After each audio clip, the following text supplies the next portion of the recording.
안녕하세요. 네, 저는 스탠다드 치과 연재웅 원장입니다. 오늘은 신미치료, 미용치료를 했던 사례를 가지고 왔는데요. 이 치료의 사례는 20대 여성분이셨어요. 그래서 사실 뭐 기능적으로 내가 치아를 사용하는데 불편함이나 이런 건 없는 분이셨는데 내 치아의 형태라든지 색깔 이런 게 좀 아쉽고 좀 더 가지런하고 평평하고 하얗고 예뻐졌으면 좋겠다라고 하셔서 치료를 진행했던 사례입니다. 처음 오셨을 때 사진을 한번 같이 보시면 크게 문제는 사실 없어요. 근데 이제 아쉬웠던 거는 이 사이사이가 이렇게 조금 각도가 이렇게 벌어져서 이들이 좀 뾰족뾰족해 보이고 좀 비어있는 느낌이 드는 거, 그리고 비율적으로나 스마일 라인, 우리가 웃을 때 이 끝이 만들어내는 라인이 좀 이렇게 들쭉날쭉해서 예쁜 미소를 갖고 싶다라는 게 저를 찾아주셨던 이유였습니다. 상의를 통해서 위에 송곳니부터 송곳니, 또 아래 송곳니부터 송곳니, 이 치아를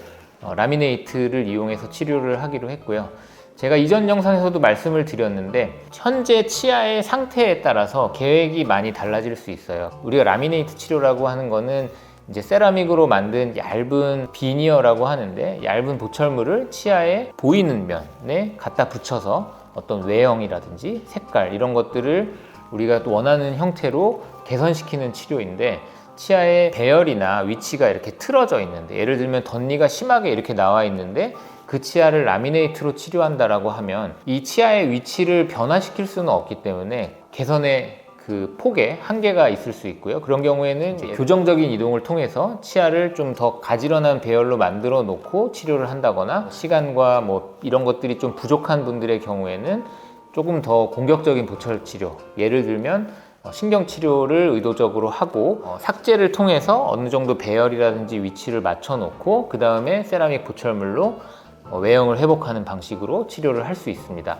이분의 경우에는 치아의 배열이나 이런 것들이 양호한 상태였기 때문에 뭐 신경치료라든지 이런 것들은 필요하지 않은 상황이라고 판단했고, 또 라미네이트를 하더라도 그렇게 많은 삭제를 요구하는 상황은 아니었습니다. 사실 라미네이트 치료를 하는 데 있어서 무삭제로 치료할 수 있는 경우들도 있지만, 삭제보다 조금 완화된 표현으로 말씀을 드리면 좀 이 치아를 다듬는 정도의 과정으로 진행을 하는 것이 결과가 더 좋은 경우들도 많기 때문에, 이거를 무삭제 라미네이트라는 방식으로 치료를 할 것인지 혹은 어느 정도 조금 다듬고 라미네이트로 치료를 할 것인지는 개개인의 상태에 따라서 다를 수 있기 때문에 치과의사와 좀 충분한 상의를 하고 결정을 하시는 것이 좋겠습니다. 이분의 경우에는 제가 기억이 남는 게 삭제에 대한 좀 거부감, 두려움이 있으셨어요. 그래서 가능하면 삭제를 안 하고 하면 안 되겠느냐라고 말씀을 하셨었는데, 약간의 다듬는 정도는 필요할 것 같다라고 말씀을 드렸었고, 이제 다듬는 동안 소리와 이런 것들이 굉장히 이제 거부감이 들 텐데, 이 라미네이트를 위한 모양을 다듬는 작업이 굉장히 섬세한 작업이거든요. 그러니까 막 무턱대고 이를 깎는 것이 아니라 내가 최종적으로 만들어질 치아의 형태를 예상하고 그 예상된 형태에서 어느 정도 라미네이트가 들어갈 만큼의 그 얇은 두께를 빼는 거죠. 그 뺀 만큼만 이제 삭제를 하기 때문에 굉장히 섬세한 작업이고 공을 들여서 하게 됩니다. 삭제하는데 시간이 조금 이제 지나가게 되니까 환자분이 너무 많이 깎는 거 아니냐라고 이제 보지 못한 상태에서 말씀을 하셨었는데, 나중에 이제 거울을 이제 보여드렸을 때 생각보다 별로 안 깎네요 라고 말씀을 하셨던 게 좀 기억에 납니다. 요 정도 삭제를 하는 경우에는 사실 뭐 시리거나 이런 증상이 전혀 없고 일상생활을 하는 데 있어서도 별 불편함이 없어요. 그러니까 상대방도 거의 눈치를 채지 못하거든요. 그래서 본을 뜨는 작업을 하고 다음에 이를 끼울 때까지 제작하는 데 이제 며칠 정도 시간이 필요한데, 그 시간 동안 따로 뭐 임시치아라든지 이런 것들을 만들어 드리는 경우도 있고 그냥 없이 지내셔도 된다라고 하는 경우도 있습니다. 그래서 이분의 경우에는 임시치아를 따로 만들지 않고 진행을 했었고요. 그거에 대해서 뭐 크게 아쉬움이나 불편함은 없으셨던 사례입니다.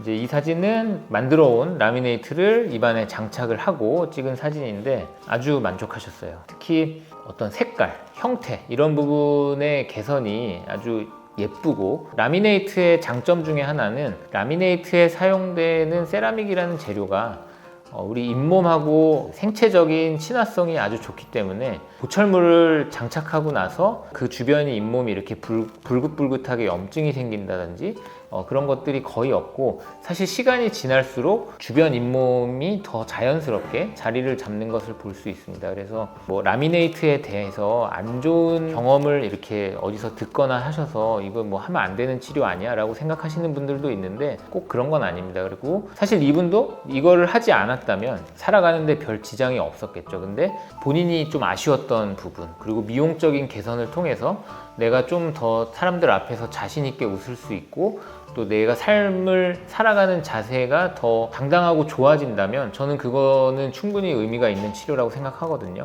본인의 치아, 미소에 대해서 좀 아쉬움이 있는 분들이라면 라미네이트 치료를 한번 고민해 보시는 것도 좋을 거라고 생각합니다. 이분의 사례는 저희가 또 브이로그로 찍어서 올린 것이 있으니까 이쪽에 클릭해서 보실 수 이쪽에 클릭해서, 이쪽이 아니라 이쪽입니다. 이쪽에 클릭해서 보실 수 있을 겁니다. 얼굴도 아주 미인이세요. 전체적인 치료 과정 이런 것들도 함께 보시면 좋을 것 같습니다. 저는 스탠다드 치과 연재웅 원장이었습니다. 감사합니다.